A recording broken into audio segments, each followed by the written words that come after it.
প্রিয় ছাত্রছাত্রীরা, আনফোল্ডিং ফিলোসফির পূর্ববর্তী এপিসোডে আমরা আলোচনা করেছি ভারতীয় দর্শনের অন্যতম নাস্তিক সম্প্রদায় চার্বাকদের আত্মা সম্পর্কে বক্তব্যের মধ্যে দুটি বক্তব্য।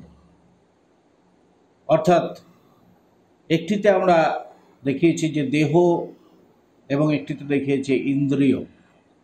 এই অর্থে চার্বাকদের মধ্যে জড়বাদী বক্তব্য, আত্মার অস্তিত্ব খণ্ডন, এই সম্পর্কে আমরা বক্তব্য রেখেছি। আজকে আমাদের আলোচনার দ্বিতীয় পর্ব, সেখানে আমরা আরও দুটো বক্তব্য তোমাদের সামনে তুলে ধরব। একটি হচ্ছে প্রাণাত্মবাদী চার্বাকদের বক্তব্য, আরেকটা হচ্ছে মনাত্মবাদী চার্বাকদের বক্তব্য। তোমরা জানো যে সাধারণভাবে আমরা যেটা দেখি সেটা হচ্ছে যে ভারতীয় দর্শনের বিভিন্ন সম্প্রদায়গুলির মধ্যে চার্বাকরা আত্মার অস্তিত্ব স্বীকার করেননি। সাধারণভাবে চার্বাকরা বলেছেন যে চৈতন্য বিশিষ্ট দেহই হলো আত্মা। কিন্তু তাদের এই যে আত্মা সম্পর্কিত বক্তব্য, এগুলোকে আমরা নানা দিক থেকে বিশ্লেষণ করতে পারি। চার্বাকদের মধ্যে কখনো আমরা আত্মাকে দেহ এবং ইন্দ্রিয়ের সাথে অভিন্ন বলে গণ্য করতে দেখি, আবার কখনো তাদের মধ্যে কেউ কেউ আবার আত্মাকে প্রাণ ও মনের সাথে সমার্থক বলে মনে করেছেন। অবশ্য আত্মা সম্পর্কে চার্বাকদের এই বক্তব্যকে সবাই যে যথার্থ বলে মেনে নিয়েছেন তাও কিন্তু নয়। আজকের এপিসোডে আমরা তোমাদের জন্য আলোচনা করব এই যারা বলেছেন যে প্রাণই আত্মা তাদের বক্তব্য, এবং একই সাথে আমরা আলোচনা করব যারা বলেছেন মনই আত্মা তাদের বক্তব্য। চার্বাকদের এই দুটি বক্তব্য আজকে তোমাদের সামনে আলোচনায় রাখব। প্রথম যেটা আমরা আলোচনা করব সেটা হচ্ছে প্রাণী আত্মা। চার্বাকদের ইন্দ্রিয়াত্মবাদ মানলে নানা সমস্যা দেখা দেয়। এই মত অনুসারে, অর্থাৎ ইন্দ্রিয়াত্মবাদ অনুসারে, বিভিন্ন ইন্দ্রিয় বিভিন্ন বিষয়কে জানে। একের জ্ঞেয় বিষয়কে অন্যজন জানতে পারে না। চক্ষু রূপকে জানলেও রস প্রভৃতিকে জানতে পারে না। কান শব্দ শুনলেও রূপকে কিন্তু প্রত্যক্ষ করতে পারে না। অথচ যে আমি চোখ দিয়ে রূপ দেখি, সেই আমি কিন্তু কান দিয়ে শব্দ শুনি। এইভাবে আমরা শব্দ ব্যবহার করে থাকি। এই জাতীয় শব্দ ব্যবহারই প্রমাণ করে যে বিভিন্ন ইন্দ্রিয় থেকে স্বতন্ত্র বস্তু রয়েছে, এবং এই সব বিভিন্ন যে বস্তু বিভিন্ন ইন্দ্রিয়ের দ্বারা জ্ঞাত বিষয়গুলিকে সমন্বিত করে নানা বিষয়কেই গ্রহণ করতে পারে। এই ইন্দ্রিয় অতিরিক্ত বস্তুই হচ্ছে আত্মা।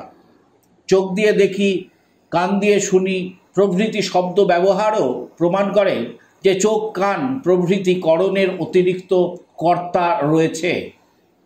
কর্তা করণ অতিরিক্ত, করণ থেকে পৃথক না হলে ব্যক্তি করণ দিয়ে কাজ করতে পারে না। ইন্দ্রিয়কে আত্মা বললে একই ব্যক্তির একাধিক ইন্দ্রিয় থাকায় একাধিক আত্মাও স্বীকার করতে হবে। ফলে দেহাত্মবাদের বিরুদ্ধে উত্থাপিত আপত্তিগুলি ইন্দ্রিয়াত্মবাদকেও ব্যাহত করবে। ইন্দ্রিয়ই আত্মা হলে স্মৃতি জ্ঞান, প্রত্যভিজ্ঞা, ধারাবাহিক জ্ঞান প্রভৃতির ব্যাখ্যা হতে পারবে না। অথচ এই সব জ্ঞান আমাদের বাস্তব জীবনে সত্যিকারই হয়ে থাকে।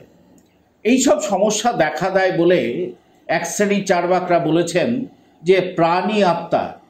তাদের মতে বিভিন্ন ইন্দ্রিয়ের অতিরিক্ত বস্তুই হলো প্রাণ। এরা প্রাণাত্মবাদী নামে পরিচিত। প্রাণাত্মবাদীরা নিজেদের সমর্থনে শ্রুতি বাক্য উদ্ধৃত করে বলেছেন, সম্রাট যেমন অধীন রাজাদের রাজ্য ভাগ করে দিয়ে নিজেদের দায়িত্ব পালন করতে আদেশ দেন, প্রাণও তেমনি তার অধীন বিভিন্ন ইন্দ্রিয়কে নিজেদের কাজের পরিধি ঠিক করে দিয়ে নিজ নিজ কাজ করতে বলে। প্রাণাত্মবাদী চার্বাকরা হলেন অতীন্দ্রিয় বস্তুবাদী, কারণ তারা প্রত্যক্ষের অগম্য অনুমানগম্য প্রাণের সত্তা স্বীকার করেন। তাদের মতে প্রাণই হলো আত্মা। সকল ইন্দ্রিয়রূপ করণের অভিন্ন কর্তা হচ্ছে প্রাণ। অন্ধ, বধির প্রভৃতি ব্যক্তির বিশেষ কোনো একটি ইন্দ্রিয় না থাকলেও সেই সব ব্যক্তিকে কিন্তু মৃত বলা যায় না। কিংবা নিদ্রাকালে ইন্দ্রিয়গুলি নিষ্ক্রিয় থাকলেও নিদ্রিত ব্যক্তিকে মৃত বলা যায় না। ইন্দ্রিয় ব্যাপার শূন্য অবস্থায়ও প্রাণ অবস্থান করে এবং তার শ্বাস প্রশ্বাস, রক্ত চলাচল প্রভৃতি ক্রিয়াও চলতে থাকে। প্রাণ হলো চির জাগ্রত অক্লান্ত কর্মা। প্রাণী বিভিন্ন ইন্দ্রিয়গ্রাহ্য বিষয়কে জানতে পারে।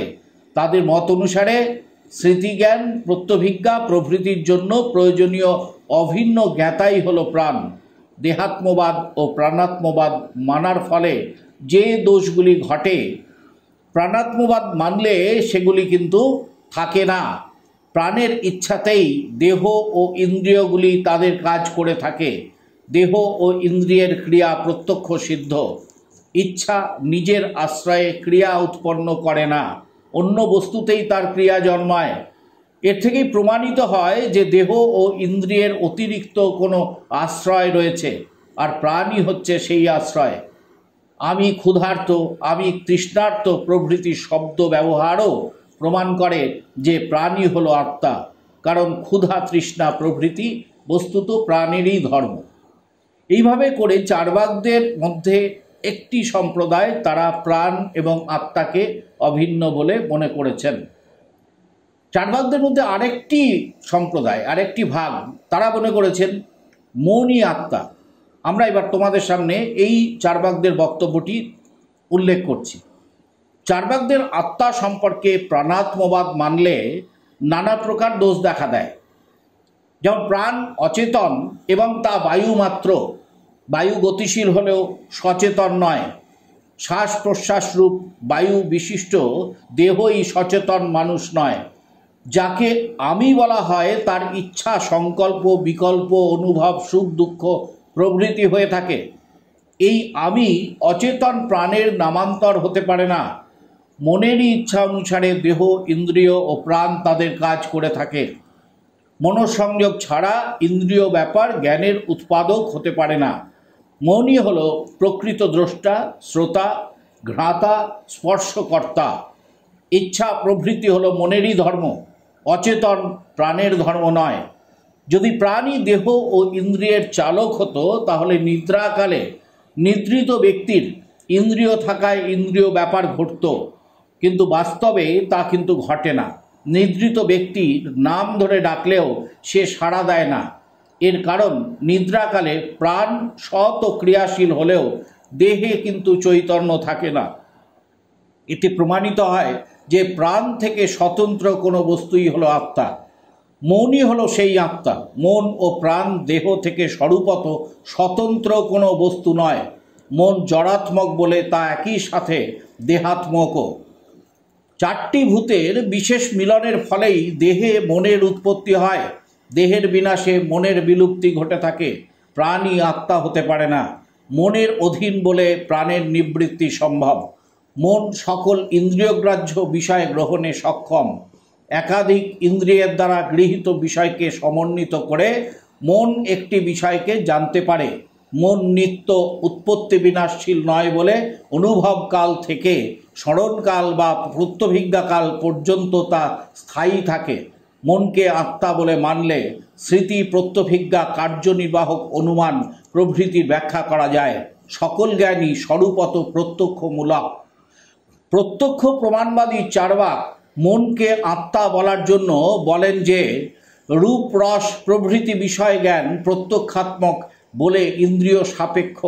স্মৃতি, প্রত্যভিজ্ঞা, ব্যাপ্তি জ্ঞান সংস্কার থেকে উৎপন্ন অনুমিতি প্রভৃতি সকল জ্ঞানই জ্ঞান এবং ইন্দ্রিয় থেকে উৎপন্ন।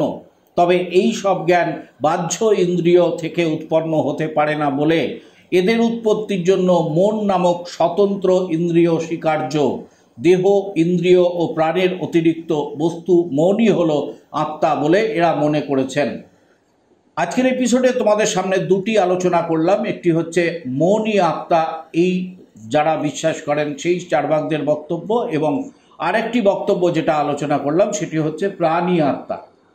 চার্বাকদের এই আত্মা সম্পর্কিত বক্তব্য যে সমস্ত ভারতীয় দার্শনিকদের দ্বারা সমর্থিত হয়েছে তা কিন্তু নয়। তবে দেহাত্মবাদী বা জড়বাদী চার্বাকরা আত্মা সম্পর্কে যে বক্তব্য পেশ করেছেন সেটি কিন্তু একটি স্বতন্ত্র বক্তব্য, এ বিষয়ে কোনো সন্দেহ নেই, যেটি সম্পূর্ণভাবে তাদের নিজস্ব বক্তব্য। আজকের এপিসোডের আলোচনা আমরা এখানেই শেষ করছি। তোমরা মনোযোগ সহকারে দেখো। আনফোল্ডিং ফিলোসফি এই ইউটিউব চ্যানেলটিকে তোমরা আরও বেশি বেশি করে সাবস্ক্রাইব করো, বন্ধুদের মধ্যে আরও বেশি করে শেয়ার করো। আজকের মতো চারবাক মতে আত্মা এর দ্বিতীয় পর্বের আলোচনা আমরা এখানেই শেষ করছি।